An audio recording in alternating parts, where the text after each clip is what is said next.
राजधानी अस्सलाम वालेकुम। वालेकुम सलाम। किधर? भाई फैमिली के साथ कपड़े लेने आया था। अच्छा, तो ये तो लेडीज शोरूम है ना? लेडीज और जेंट्स दोनों भाई। तो अच्छी क्वालिटी के? बढ़िया क्वालिटी के लेडीज और जेंट्स दोनों हैं। तो मैं देखूं भाई? देखिए ना, आप जाइए।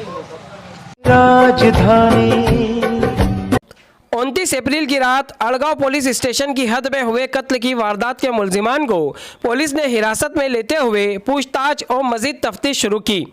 यह कार्रवाई नासिक शहर की क्राइम ब्रांच यूनिट 1 ने की।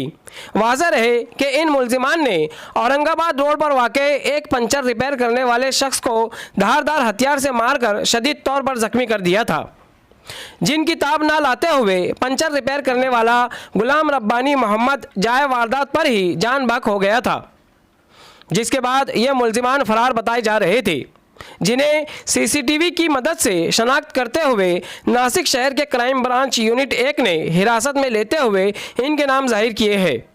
वो कुछ इस तरह है: यश कैलाश पवार, प्रसाद रामनाथ पवार और एक नाबालिग बताया जा रहा है। मजीद तहकीकात और पूछताछ जारी है। इस न्यूज़ में फ़िलहाल इतना ही। मिलते हैं अगली न्यूज़ के साथ। ऐसे ही देखते रहिए जाग मेरे शहर न्यूज़ चैनल।